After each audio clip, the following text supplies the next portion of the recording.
Throughout history, altered states of consciousness, whether induced by meditation, psychedelics, near-death experiences, or spontaneous mystical insight, have been described in religious and spiritual terms. Tibetan Buddhism, particularly its teachings on the Bardos, provides one of the most structured maps of these states, detailing the shifting landscapes of perception, time, selfhood, and reality that unfold during profound transitions. However, many modern thinkers, especially those grounded in science and rational inquiry, struggle with interpretations rooted in religious cosmology. Today, I offer an alternative approach, a quantum psychological reinterpretation of the Bardos, framing these experiences not as supernatural events, but as natural, lawful expressions of consciousness within an observer-dependent reality. Quantum mechanics provides an extraordinary framework for understanding the nature of perception, time, identity, and meaning. It suggests that reality is not fixed or absolute, but a field of probability that is shaped by observation. Neuroscience too supports this view, showing that the brain constructs reality dynamically, filtering sensory input and organizing it into meaningful patterns. When consciousness enters altered states, these filtering mechanisms loosen, allowing for an expanded range of perception and cognition. Instead of dismissing these experiences as distortions or hallucinations, we can understand them as temporary excursions into a broader cognitive and perceptual landscape, one that reveals the flexible, participatory nature of existence itself. By applying quantum principles, such as superposition, entanglement, wave function collapse, and observer effect, to the Tibetan Bardo framework, we create a model that speaks both to the rational skeptic and to the mystic. Our model does not demand religious belief, nor does it reduce profound experiences to mere neural artifacts. Rather, it acknowledges that consciousness behaves like a quantum system, existing in multiple states until observed, fluctuating between self and non-self, time and timelessness, meaning and void. Each Bardo, then, is a phase of this unfolding quantum field of awareness. And so I invite you to explore these states through a new lens, one that allows for deep insight without requiring dogma, and one that reveals the ever-shifting, ever-participatory nature of reality itself.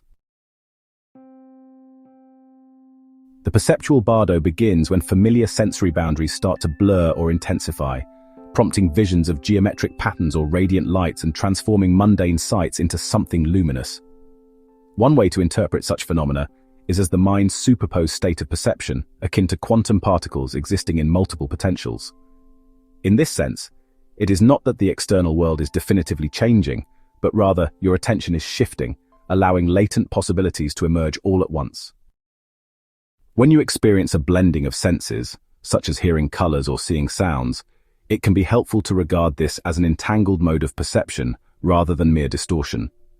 Just as quantum entanglement links particles in ways that transcend conventional distance or time, your senses here may feel interconnected and undifferentiated. Seeing sacred mandalas or mythic figures may then be understood as the collapse of this superposition into a specific vision, shaped by your cultural background, emotional state, or spiritual beliefs. Dissolution, where forms appear to melt or lose their solidity, can likewise be interpreted as the wave function of perception entering a fluid, uncollapsed phase. Instead of resisting the apparent disintegration of reality, consider the Tibetan insight that all forms are illusory and ever-changing. By acknowledging that your observation contributes to how reality presents itself, you may navigate these vivid or disorienting perceptions without becoming overwhelmed by their impermanence. The temporal Bardo manifests when your sense of time warps, revealing moments that stretch into vast expanses or shrink into fleeting blinks. From a quantum perspective, you could view this as stepping outside the classical notion of linear time and glimpsing something akin to the block universe theory, where all points in time exist simultaneously. Instead of concluding that you are losing your grip on reality, you might interpret these shifts as the mind touching a deeper temporal structure, one that ordinary perception seldom acknowledges.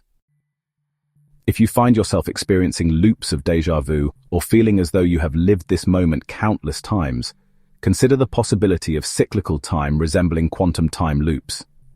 The Tibetan teachings caution against resistance, since seeing these loops as prisons often amplifies dread. Alternatively, you can hold them lightly as cosmic echoes that remind you of karma, interdependence, or the nonlinear nature of awareness. When these distortions ease into a sense of timeless presence, the quantum idea of now as the only truly observed moment becomes vivid. The past and future recede into probability, leaving the present as the sole reality that consciousness is actively measuring. Tibetan wisdom often counsels that the eternal now is a portal to liberation, urging us to relax into that immediacy rather than clinging to a narrative of before or after. Recognizing time as a malleable field rather than a rigid structure can gently shift fear or confusion into awe. In the ego bardo, your sense of identity may expand into cosmic grandeur or disappear altogether, only to reform later with new insights. Seen through a quantum lens, the ego behaves much like an entangled particle system.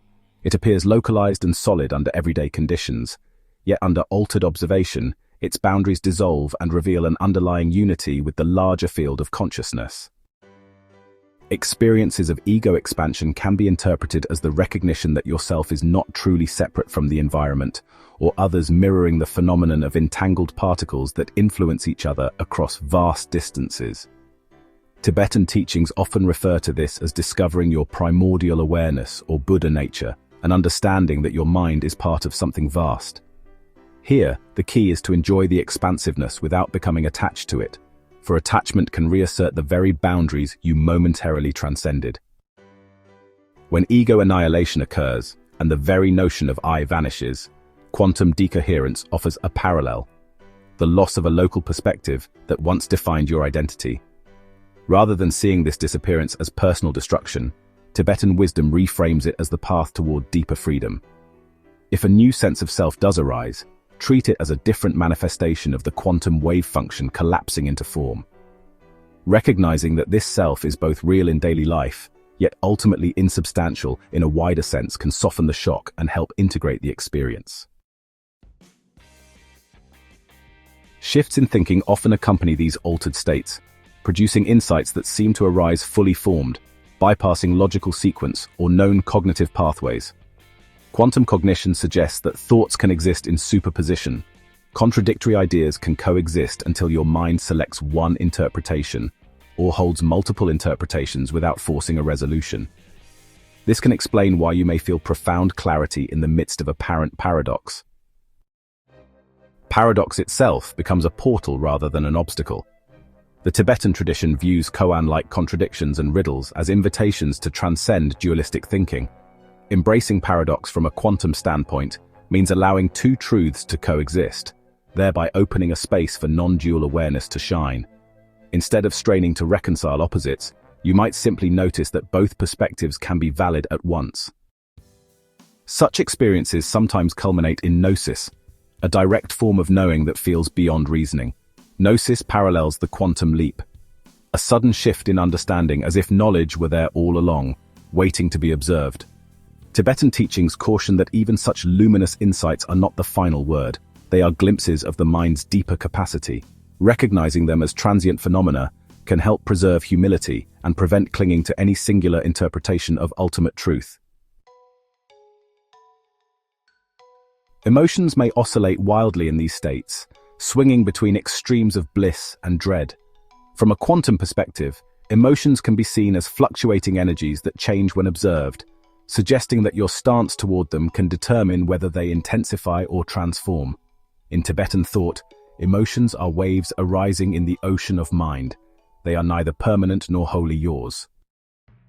Ecstasy might feel like being flooded with cosmic love or joy, while terror can manifest as existential panic or dread of the unknown. Holding both experiences in the same quantum field allows you to see them as two expressions of a single energetic continuum. Rather than labeling one as good and the other as bad, the shift to a broader perspective can reveal that they are equally transient and equally capable of revealing truth. Surrender is the means by which these emotional fluctuations find resolution.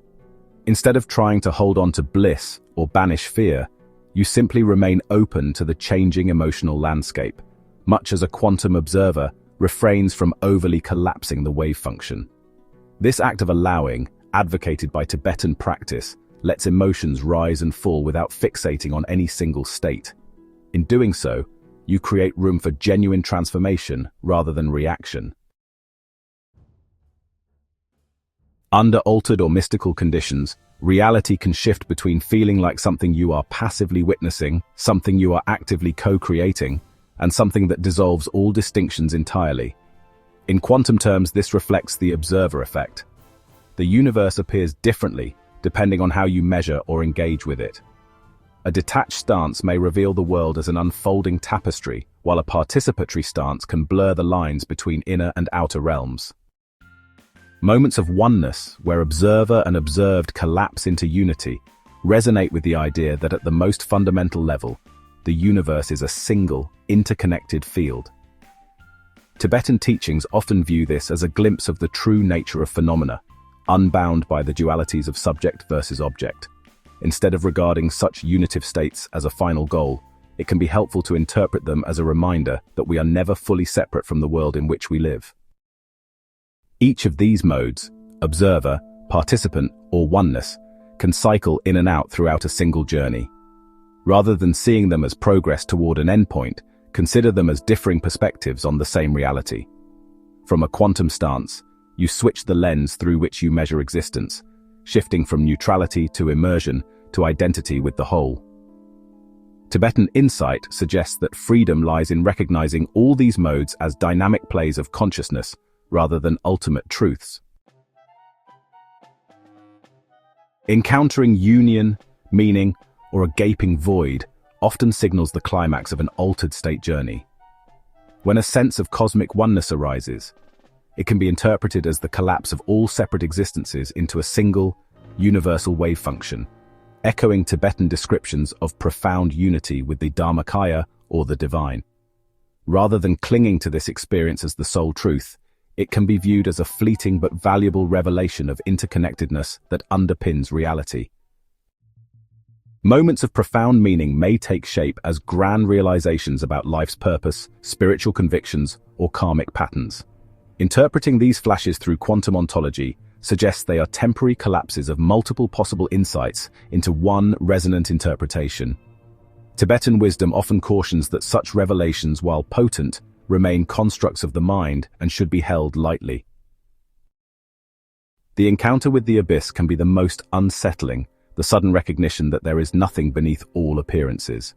Yet, from a quantum perspective, emptiness is not nothingness, but the field of potential from which all events arise. Tibetan teachings mirror this view by describing the void as luminous and creatively fertile. Interpreting the abyss in this way can transform fear into reverence, as you realize that what appears as sheer emptiness also encompasses limitless possibility. The journey through the Bardos is not about reaching a final truth. Just as quantum physics tells us there is no single fixed reality independent of observation. Rather, it is about understanding that consciousness exists in a dynamic field of potential, shifting states in ways that can be interpreted through multiple frameworks. Tibetan mysticism offers one of the most sophisticated descriptions of this process, and quantum psychology provides a way to translate it into a language that aligns with modern science and rational inquiry. By merging these perspectives, we gain a model of consciousness that respects both empirical observation and the lived reality of profound experience. A key insight from quantum mechanics is that observation shapes reality, not just in the physical world, but in the structure of experience itself. This means that the way you engage with altered states influences what emerges from them. Fear constricts possibility, collapsing experience into rigid patterns of suffering. Openness and surrender allow reality to remain fluid, permitting insights to unfold naturally. Whether one experiences a divine vision, a timeless void, or the death and rebirth of the self, these are not absolute truths but states within a greater field of awareness. Understanding this can help dissolve attachment to any single interpretation and allow for a more flexible, exploratory approach to consciousness.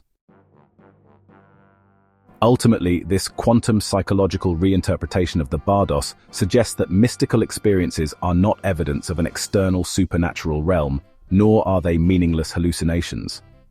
They are profound encounters with the mind's capacity to perceive and interact with reality in new ways.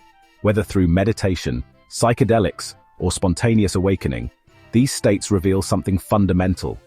that reality is not a fixed structure, but a participatory process. As with quantum systems, consciousness remains fluid, relational, and deeply interconnected.